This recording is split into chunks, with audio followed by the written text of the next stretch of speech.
శ్రీరామ్. శ్రీమాత్రే నమః. శ్రీ గురుభ్యో నమః. 2024 సంవత్సరం ఆగస్టు 27వ తారీఖు నుంచి 2024 సంవత్సరం సెప్టెంబర్ 4వ తారీఖు వరకు కూడా ఒక విశేషాంశం మనకి గోచారంలో చోటు చేసుకుంటుంది. ఈ విశేషాంశం ఏంటంటే ఖగోళంలో మనకి గ్రహమాలిక యోగం చోటు చేసుకుంటూ ఉంది. ఈ గ్రహమాలిక యోగం చాలా విశేషమైన యోగము. అసలు ఈ గ్రహమాలిక యోగం ఎలా ఏర్పడుతుందో నేను మొదట మీకు ఎక్స్ప్లెయిన్ చేస్తాను. వృషభ రాశిలో గురుదేవుని సంచారము, మిథున రాశిలో మంగళుని సంచారము, కర్కాటక రాశిలో వక్రించిన బుధుని సంచారము, సింహరాశిలో రవి సూర్యనారాయణ మూర్తి సంచారము, కన్యా రాశిలో శుక్రుడు మరియు కేతువు వీళ్ళిద్దరి సంచారం జరుగుతుంది. అంటే ఇప్పుడు వృషభ రాశి మొదలుకొని కన్యా రాశి వరకు కూడా మనకి గ్రహమాలిక యోగము జరుగుతుంది. ఈ గ్రహమాలిక యోగం మనకి పరాశర సంహితలో 300 పైచిలుకు యోగాలు ఉన్నాయి. ఈ యోగాలు ఏంటంటే మంచిది, అంటే యోగాలు చాలా మందికి ఉంటాయి, ఉండవు. యోగాలు ఎలా ఉంటాయి, అవయోగాలు కూడా ఉంటాయి. అయితే ఈ యోగాలు ఉన్నప్పుడు కొంతమందికి అన్ని యోగాలు అయితే ఎవరి జాతకాల్లో ఉండవు అనుకోండి. మనకి పరమాత్ముడు జన్మ తీసుకున్నప్పుడు మర్యాద పురుషోత్తముడైన శ్రీరామచంద్రమూర్తి, శ్రీకృష్ణ పరమాత్ముడు ఇలా వాళ్ళు జన్మ తీసుకొని దేశాన్ని మన జనాన్ని ఉద్ధరించడానికి వచ్చినప్పుడు వాళ్ళకి ఉంటాయి. కానండి సాధారణంగా అందరి జాతకాల్లో ఇన్ని యోగాలు ఉండవు. అందులో ఈ గ్రహమాలిక యోగం చాలా విశేషమైన యోగం. అసలు ఈ గ్రహమాలిక యోగం అంటే ఏంటో నేను మీకు మొదటగా ఎక్స్ప్లెయిన్ చేస్తాను. ఇప్పుడు పూలు తెస్తాము, మనం దేవుడికి ఆ పూలు, ఇప్పుడు మల్లెపూలు సంపంగులు కావచ్చు, లేదంటే ఈ సనజాజి పూలు, విరజాజి పూలు, ఇలాంటివి దండ కట్టే మాల కట్టే పూలు కొన్ని తెచ్చాం, కనకాంబరాలు ఇలాంటివి తెచ్చినప్పుడు మామూలుగా అలాగా ఉంటే విడివిడిగా పెట్టుకోలేం కదా. మనం తల్లైనా పెట్టుకోలేం, భగవంతుడికి కూడా పెట్టలేం. భగవంతుడికి పెట్టినా మాల కట్టి పెడితే అందం వేరుగా ఉంటుంది. ఈ గ్రహమాలిక యోగం అంటే ఎలా ఉంటుందంటేనండి, అంతే పనులు. అంటే ఇప్పుడు సపోజ్ ఎవరికైనా గ్రహమాలిక యోగం జన్మజాతకంలో ఉంటే వాళ్ళ జన్మజాతకంలో మిగతా యోగాలు కూడా ఉంటాయి కదా. ఈ గ్రహమాలిక యోగం ఏం చేస్తుందంటే అది ఎప్పుడు యాక్టివేట్ అవుతే వాళ్ళకి ఇంకా పర్మనెంట్గా లైఫ్ లాంగ్ ఆ యోగాలు వాళ్ళకి కలిసి వస్తాయో అప్పుడు యాక్టివేట్ చేస్తున్నాయి. ఇప్పుడు కొన్ని యోగాలు ఉంటాయి, అవి యాక్టివేట్ అవ్వకూడని సమయంలో యాక్టివేట్ అయ్యాయి అనుకోండి, అవి అసలు తెలియకుండానే వెళ్ళిపోతాయి. అసలు వాటి వల్ల ఉపయోగం ఉండదు, ఫలితం కూడా ఉండదు. ఇప్పుడు కొంతమందికి చిన్నతనంలో కొంత నేమ్ అండ్ ఫేమ్ వస్తుంది. అప్పుడు వాళ్ళకి అంత పెద్ద తెలియని కూడా తెలియదు. అదే నేమ్ అండ్ ఫేమ్ వచ్చిందని వాళ్ళకి ఎంజాయ్ చేసే ఇది కూడా ఉండదు. ఏదో కొంత తెలుస్తుంది. మళ్ళీ వాళ్ళు పెద్ద అయ్యాక ఆ నేమ్ అండ్ ఫేమ్కి దూరం అయ్యి బాగా స్ట్రగుల్ అవుతారు. సో వాళ్ళకి కరెక్ట్గా టీనేజ్లోనో కొంచెం ఏజ్ ఇప్పుడు 25 క్రాస్ అయినప్పుడు వస్తే వాడికి తెలుస్తుంది దాన్ని ఎలా పట్టుకోవాలి ఏంటి అన్నది. ఇదే మీకు ఇంకా అర్థమయ్యేది చెప్పాలంటే, పసిపాప పుడితే కనుక ఫస్ట్ పాలు ఇస్తాము, తర్వాత సెర్లాకు, కొంచెం పళ్ళు ఇలాంటివి పెడతాం 3వ నెల నుంచి. అరటిపండు ఇలాంటివి నెమ్మదిగా అలవాటు చేస్తాం, క్యారెట్ ఉడకేసి పెడతాము. తర్వాత అన్నప్రాసన చేసినప్పుడు రవ్వన్నం ఉడకేసి పెడతాం, కొంచెం పరవన్నం పెడతాం, తర్వాత రవ్వన్నం ఉడకేసి పెడతాం. తర్వాత నెమ్మదిగా అంచెలంచెలుగా వాళ్ళ డైజెస్టివ్ సిస్టమ్కి ఘన పదార్థాన్ని అలవాటు చేసి ఆ తర్వాత మనము నెమ్మదిగా రైసు అవన్నీ మనం అలవాటు చేస్తాం. ఇంకేవైనా సరే నెమ్మదిగా 1 by 1 ఇంక్లూడ్ చేసుకుంటూ వెళ్తాం. కానీ అన్నప్రాసన రోజు ఆవుకి అన్నం పెడితే ఇండైజెషన్ వచ్చేస్తుంది. అసలు ఎవరూ అలా చేయము. ఈ గ్రహమాలిక యోగం కూడా అలానే. అంటే అలాగని వాళ్ళ ఇళ్లలో లేదా, వాళ్ళు పెట్టడానికి లేదా పిల్లలకి, వాళ్ళ దగ్గర పంచపక్ష పరమాణాలు పెట్టే స్థాయి ఉన్నా పెట్టరు.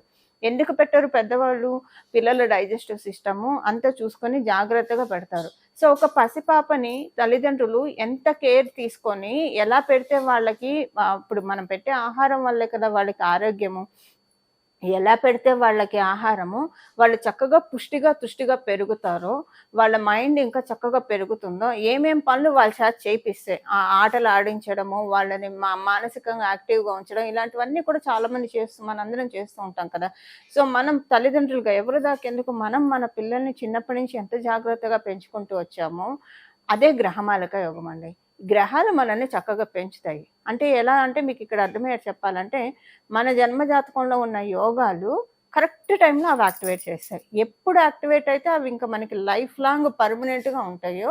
ఇప్పుడు కొంతమంది జీవితాల్లో చూడండి, ఒక స్టేజ్ పాయింట్ వచ్చిన తర్వాత వాళ్ళకి లైఫ్ ఎలా టర్న్ అవుతుందంటే అక్కడి నుంచి వాళ్ళు ఇంకా వెనక్కి తిరిగి చూసుకునే అవసరమే రాదు.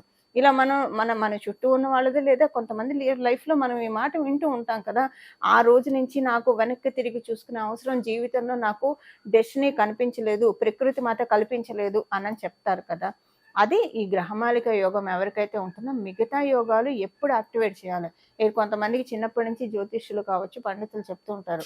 మీకు ఈ యోగం ఉంది, ఆ యోగం ఉంది, ఈ టైంలో బావుంటుందని చెప్పి. సో, జనరల్‌గా ఏంటంటే చాలామంది అనుకుంటారు, చేతిరేఖలు చూసి బావుందని చెప్పారు, ఇవన్నీ చూసి చెప్పారు. కానీ కొన్ని కొన్ని సార్లు అవేమి చూడట్లేదని. వాళ్ళకి గనక గ్రహమాలిక యోగం అంటే ఎప్పుడు యాక్టివేట్ చేయాలో అప్పుడు యాక్టివేట్ చేస్తుంది ఆ యోగాన్ని. అప్పుడు యాక్టివేట్ చేసిన తర్వాత ఇంకా వాళ్ళకి లైఫ్‌లో ఏ విషయంలో కూడా తిరిగి చూసుకునే అవసరం డెస్టినీ వాళ్ళకి కల్పించదు. అలాంటి వాళ్ళకి ఈ గ్రహమాలిక యోగం ఉంటుంది. ఒకసారి వచ్చిందంటే ఇంక అది లైఫ్ లాంగ్ స్టాండ్ బై అయిపోతుందనమాట. సో, అందువల్ల అంటే ఇప్పుడు ఇప్పుడు మన తాత ముత్తాతలు ఉంటే కనుక ఆస్తిపాస్తులు ఏం చేస్తారు? పిల్లలకి ఇవ్వరు. మనవళ్ళో, మనవరాళ్ళకో ఇస్తారు. అది చక్కగా వాళ్ళు పెద్దయ్యి వయసొచ్చాక ఇస్తారనమాట. సో, అంటే ఏదైనా పెద్దవాళ్ళు మనల్ని ఎంత చక్కగా అవసరమైనప్పుడు ఇస్తూ ఉంటారు. పెద్దవాళ్ళు మనల్ని ఎంత చక్కగా లాలిస్తూ, పాలిస్తూ ఉంటారో, గ్రహ దేవతలు మనల్ని పాలించే సమయము ఎవరికుంటుందంటే, ఈ గ్రహమాలిక యోగం ఎవరికైతే ఉంటుందో వాళ్ళకుంటుంది. సో, ఇదేంటంటే ఒక అలైన్‌మెంట్ ఆఫ్ ప్లానెట్స్ అనమాట. అవన్నీ కూడా ఒక క్రమశిక్షణతోటి ఎప్పుడు ఏ పనులు చేయాలి. ఇప్పుడు చూడండి, ఉదయం లేవంగానే చక్కగా మన నిత్యకృత్యాలు అయిన తర్వాత బ్రేక్‌ఫాస్ట్ తిని, తర్వాత మధ్యాహ్నం లంచ్ చేసి, తర్వాత డిన్నర్ చేసి మనం మన పనులు చేసుకుంటాం. అలా కాకుండా ఉదయం లేవంగానే భోజనం చేయలేం కదా! భోజనం చేస్తే అది వేరు. భోజనం చేయడం తప్పని నేను చెప్పట్లేదు. బట్ ఒక ఆర్డర్‌లో వెళ్ళడం అనమాట. ప్రతి పని కూడా మనకి ఏ టైంలో ఏది జరగాలి. సో, రాత్రిపూట టైంకి నిద్రపోవడం, పొద్దున్నే లేవడము, టైంకి అన్నం తినడము, మనకి ఆయుర్వేద శాస్త్రంలో ఎలా చెప్పబడిందో, ఎలా ఆహారం తీసుకుంటే మనకి ఆరోగ్యం బావుంటుందో, ఆ విధి విధానాలతో మనం ఆహారం అది తీసుకుంటే ఏమవుతుంది, మన ఆరోగ్యం చాలా బాగా ఉంటుంది. మన ఆరోగ్యం బాగా ఉంటే ఇక్కడ ఈ ఆరోగ్యం బాగా ఉంటే ఈ ఆరోగ్యం బాగా ఉంటుంది. ఈ 2 ఆరోగ్యాలు బాగా ఉంటే మనకంతా కూడా పర్ఫెక్ట్‌గా వెళ్తుంది. సో, ప్రతిదీ కూడా చక్కగా అలైన్ అయ్యే విధంగా ఒక గార్లెండ్ అనుకోండి, ఒక దండలాగా. ప్రతిదీ పూసగుచ్చినట్లు చెప్పాలా అని అంటారు. అది మీరు వినే ఉంటారు కదా! ప్రతిదీ పూసగుచ్చినట్టు చెప్పాలి వీళ్ళకని. మనుషులు చెప్పినా చెప్పకపోయినా గ్రహదేవతలు మనకు చెప్తాయి. మనకు ఆలోచనలిస్తాయి. ఒరేయ్! ఈ టైంలో ఈ పని చెయ్యకు. ఇది నీకు ఇబ్బందిని కలగజేస్తుంది ఖచ్చితంగా అనని చెప్పి ఆపేస్తుంది. కొన్ని కొన్ని పనులు తర్వాత వాళ్ళు అనుకుంటారు, ఆ రోజు ఆ పని చేయడం ఆపేసి చాలా మంచి పని చేశానని చెప్పి. లేదా ఒక్కొక్కసారి స్టెప్ తీసుకోకపోతే, ఇప్పుడు ఈ స్టెప్ తీసుకోకపోతే నువ్వు మిస్ అయిపోతావు అని మనకి చెప్తూ ఉంటుంది. మన అంతర్వాణి చెప్తూ ఉంటుంది. సో, ఒక్కొక్కసారి మన అంతర్వాణి చెప్పింది మనకి చాలా బాగా కలిసొస్తుంది. అది ఎవరికి కలిసొస్తుంది? ఈ గ్రహమాలిక యుగం ఎవరికైతే ఉంటుందో వాళ్ళకి మాత్రమే ఈ కలిసొచ్చే అంశం ఉంటుంది. సో, మిగతా వాళ్ళకి అందరికీ ఇలా ఉంటుందని చెప్పలేను. అది వాళ్ళు తీసుకునే వాళ్ళ థాట్ ప్రాసెస్‌ని బట్టి ఆధారపడి ఉంటుంది. ఇప్పుడు మనం సింపుల్‌గా చెప్పాలంటే ఈ గ్రహమాలిక యోగం అందరికీ అప్లికేబిలిటీ ఉంది. ద్వాదశ రాశుల వాళ్ళకి కూడా. ఇది వృషభ రాశి మొదలుకొని కన్యా రాశి వరకు 5 రాశుల్లో ఈ యోగం ఏర్పడుతుంది. ఈ యోగం చాలా మంచి ఫలితాన్నిస్తుంది. అసలు ఇప్పుడు ఈ యోగం ఏ ఫలితాలనిస్తుందో మనం ఒక్కొక్క రాశి వాళ్ళకి విడివిడిగా మనం తెలుసుకుందాం. ఇప్పుడు మీనరాశి, ఆఖరిదైన మీనరాశిలో పుట్టిన వాళ్ళకి గ్రహమాలిక యోగం ఎలాంటి ఫలితాలను ఇస్తుంది. మీకు 3వ స్థానం నుంచి మొదలై సప్తమ స్థానంలో ఎండ్ అవుతుంది. వ్యాపారస్తులకి చాలా మంచి యోగ కాలం ఈ గ్రహమాలిక యోగం వల్ల. వ్యాపారస్తులకి యోగ కాలము, అలాగే కమ్యూనికేషన్స్ విషయంలో చాలా బాగా ఉంటుంది. నేబర్స్ తోటి మంచి రిలేషన్ ఉంటుంది. ఇప్పుడు ఏంటంటే విచిత్రంగా మీ నేబర్స్‌లో కావచ్చు, మీ బంధువర్గంలో ఉన్న వాళ్ళ ఇంట్లో ఏదైనా ఒక శుభకార్యం ఉంటుంది. ఇప్పుడు మీరు డెఫినెట్‌గా చూస్తారు. మీరు మీన రాశిలో పుట్టిన, మీన లగ్నంలో పుట్టిన ఈ 3 మంత్స్‌లో ఇప్పుడు నేను చెప్పిన 27 ఆగస్టు నుంచి కమింగ్ డౌన్ ద లైన్ 3 మంత్స్‌లో ఏదో ఒక శుభకార్యం మీ నేబర్స్‌లో కావచ్చు, మీ బంధువుల ఇళ్లల్లో కావచ్చు చూసే తీరుతారు. అది మీరు ఎక్స్‌పెక్ట్ చేసే వాళ్ళ దగ్గర నుంచి కాదు, మీరు ఎక్స్‌పెక్ట్ చేయని వాళ్ళ దగ్గర నుంచే చూస్తారు. అలా మీరు చూసారంటే ఈ గ్రహమాలిక యోగం మీకు మంచి విపరీతమైన రాజయోగాన్ని ఇస్తుంది. చాలా మంచి వరాల జల్లుల్ని కురిపిస్తుంది. డెస్టినీ మీకు ఇంకా ఎక్కువ ఇవ్వాలని నిర్ణయించింది కాబట్టి మీకు ఇలాంటి వార్తలు వినడం కానీ, అటెండ్ అవ్వడం కానీ జరుగుతుంది. ఇదొకటి మీకు తెలుసుకోవాలి. మీరు కమ్యూనికేటివ్ ఫీల్డ్స్‌లో ఉంటే చాలా మంచిది. బాగా కలిసి వస్తుంది. అలాగే కుటుంబంలో మంచి మార్పులు అంటే మీకు తృతీయ స్థానం, చతుర్థ స్థానం, పంచమ స్థానం, షష్ఠ స్థానం, సప్తమ స్థానం. వివాహానికి ప్రయత్నించడానికి, మీరు వివాహితులైతే మీ స్పౌస్‌కి చాలా మంచి సమయము. అలాగే మీరు వివాహానికి అవ్వకుండా ఇబ్బంది పడుతుంటే వివాహ ప్రయత్నాలు చేయడానికి కూడా ఇది చాలా చక్కటి శుభ సమయము.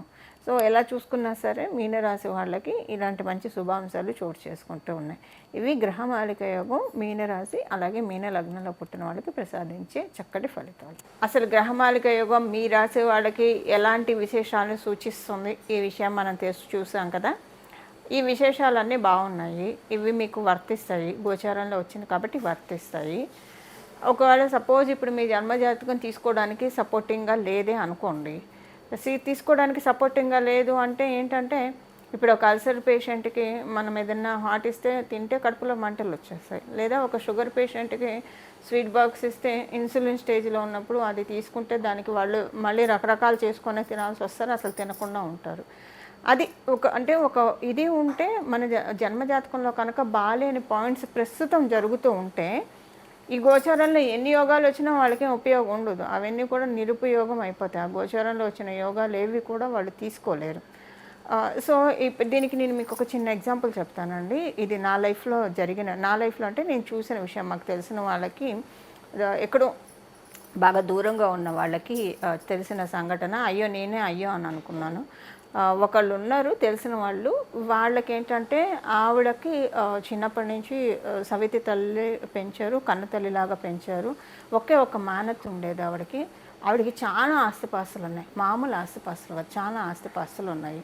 అయితే కానీ రాప కొంచెం తక్కువే. సో, ఈవిడలాగే ఇప్పుడు ఈవిడ కజిన్స్ ఉంటారు కదా! వాళ్ళకి కూడా మేనత్త. అయితే ఇప్పుడు ఎవరికైనా ఎక్స్‌పైరీ డేట్ ఉంటుంది కదా! ఒక వస్తువుకి ఎక్స్‌పైరీ డేట్ ఉన్నట్టు ఈ బాడీకి కూడా డెఫినిట్‌గా ఎక్స్‌పైరీ డేట్ ఉంటుంది కదా! ఆవిడకేంటంటే 98 ఇయర్స్ వచ్చేప్పటికి చక్కగా సుమంగళిగా, సువాసిని స్త్రీగా ఆవిడ తనువు చాలించారు.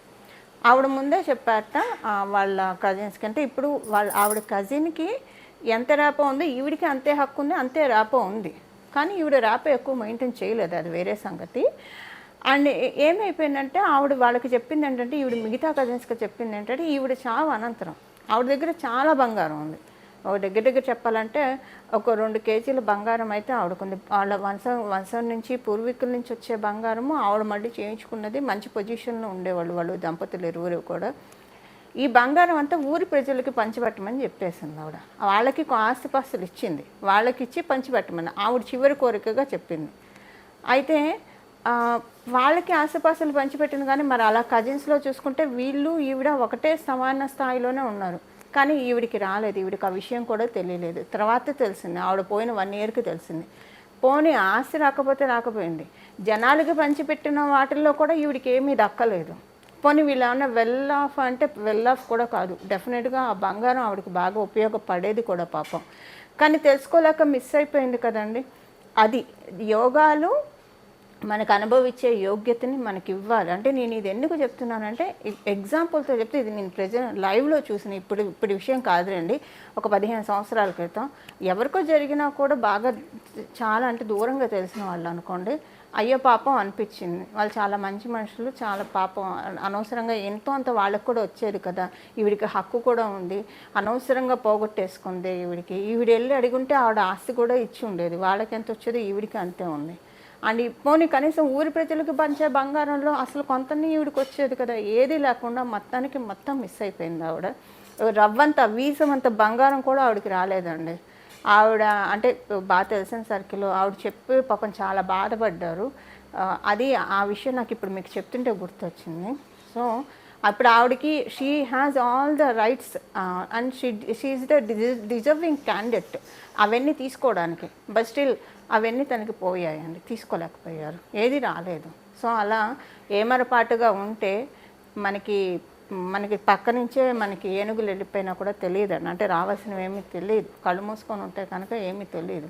ఇప్పుడు గోచారంలో గ్రహదేవతలు ఇచ్చే యోగాన్ని ఒడిసిపెట్టుకోవాలంటే అదే మన జన్మజాతకం ఎందుకు సపోర్ట్ చేయాలని చెప్తున్నానంటే ఈ పాయింట్‌కే నేను చెప్పేది.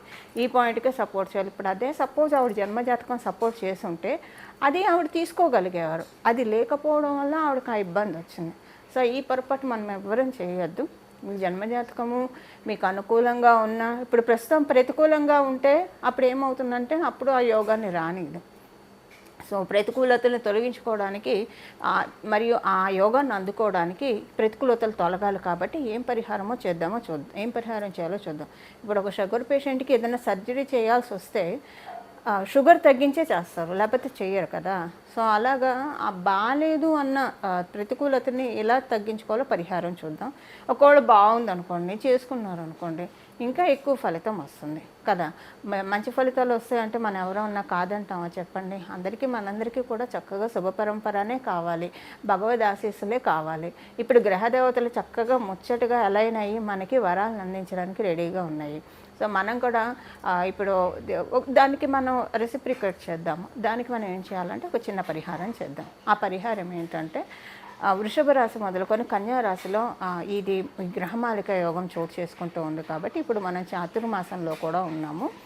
అందరూ కూడా శ్రీమద్ భాగవతాన్ని, శ్రీకృష్ణ కథని వినాలి. భక్తి శ్రద్ధలతో వినాలి. ఏదో ఒక అంటే చదివితే ఇంకా మంచిదండి. చక్కగా మీరు ఒక గ్రంథం తెచ్చుకొని, శ్రీమద్ భాగవతం అనే గ్రంథం తెచ్చుకొని అది చదివితే ఇంకా మంచిది. పోని చదివే తీరిక లేదు, మీరు ఏ పని చేసుకుంటూ ఉన్నా చక్కగా వినడానికి ప్రయత్నించండి. వినడం ఫుల్ అటెన్షన్ తోటి వినాలి. ఏదో ఒక చెవాటు పడేసి మన పనులు మనసుతో పడేసి కాదు, చక్కగా ప్రశాంతంగా వినాలి. చాతుర్మాసంలో శ్రీకృష్ణ కథలు వింటే చాలా మంచిదండి. భాగవతం వింటే చాలా మంచిది. దీని గురించి నేను తర్వాత మీకు ఇంకొక విషయం తర్వాత నేను ఒక వీడియో సపరేట్గా చేస్తాను. బట్ చాలా మంచిది, మిస్ అవ్వకండి. ఇప్పుడు ఈ పరిహారం మనకు కావాలి కూడా. ఇది పరిహారం కింద కూడా మీరు భావించండి. భుక్తి ముక్తి రెండు ఇస్తే మంచిది కదా. భుక్తి అంటే మన లైవ్లీ బీయింగ్కి వెళ్ళేది. ముక్తి అంటే మన సోల్ ప్రోగ్రెషన్కి, మన వ్యక్తిత్వ వికాసానికి ఉపయోగపడేదైతే చాలా మంచిది కదా. ఇప్పుడు అదే ఉంటుంది. దేవతలు కూడా మనకి సుఖమహర్షి, సుఖబ్రహ్మ పరీక్షిత్ మహారాజుకి భాగవతం సుఖమహర్షి పరీక్షిత్ మహారాజుకి భాగవతం చెప్పేప్పుడు దేవతలు వచ్చి పరీక్షిత్ మహారాజు బతకడానికి అమృతం ఇస్తే సరిపోతుంది కదా, మేము అమృతాన్ని పరీక్షిత్ మహారాజుకి ఇస్తాము, మాకు భాగవత కథని చెప్పండి అంటే ఆయన ఒప్పుకోలేదు. పరీక్షిత్ మహారాజు కూడా ఒప్పుకోలేదు దానికి. అంటే కృష్ణ కథలు అంత మంచిది, భాగవతం అంత మంచిది. అమృతం కూడా తృణప్రాయంగా ఉందంటే ఆ కథలు ఎంత మహిమాన్వితమైంది. దేవతలు కూడా ఆ కథలు వినడానికి ఎంతో చెవులు రిక్కించి భక్తి శ్రద్ధలతోటి ఒళ్ళు దగ్గర పెట్టుకొని ఎంతో శ్రద్ధాభక్తులతోటి వినటానికి అంత ఆతృత పడుతున్నారంటే ఆ మహిమ ఏంటో తెలుసుకోండి. సో మనకి ఇప్పుడు చక్కగా మనందరూ అదృష్టం ఈ గ్రహమాలిక యోగం చాతుర్మాసంలో వచ్చింది. దీన్ని చక్కగా మనందరం యూటిలైజ్ చేసుకుందాము. నేనైతే ప్రతి చాతుర్మాసంలో శ్రీమద్ భాగవతం వింటా, శ్రీకృష్ణ కథల్ని చక్కగా వింటాను. మొత్తం అందులో మనకి దశావతారాల గురించి కూడా, విష్ణుమూర్తి అవతారాలు అన్నీ కూడా వస్తాయి. సో మీకు కూడా విని మీరు కూడా తరించాలని చెప్పి మన కెరియర్ ప్రోగ్రెషన్, మన సోల్ ప్రోగ్రెషన్ రెండు కరెక్ట్గా ఉండాలండి. అలైన్ అయ్యి వెళ్ళాలి. అలైన్ అయ్యి వెళ్ళాలంటే కనుక భాగవతాన్ని ఒకసారి మీరు విని చూడండి. ఒక చాతుర్మాసంలో, ఇప్పుడు మన చాతుర్మాసంలో నెక్స్ట్ చాతుర్మాసానికి మీకు మంచి మార్పులు రాకపోతే అడగండి, ఖచ్చితంగా వస్తుంది. భక్తి శ్రద్ధలతోటి పరమాత్ముడి పాదాలని సేవిద్దాం, పరమాత్ముడి పాదాలని పట్టుకుందాం, మన జీవితంలోకి అదృష్ట లక్ష్మిని ఆహ్వానిద్దాం. ఇలా మీరందరూ ఆహ్వానిస్తారని చెప్పి, ఆహ్వానించాలని చెప్పి మనందరి తరఫున నేను కూడా విష్ణుమూర్తిని కోరుకుంటూ కృష్ణం వందే జగద్గురు మంగళం. నమో భగవతే వాసుదేవాయ.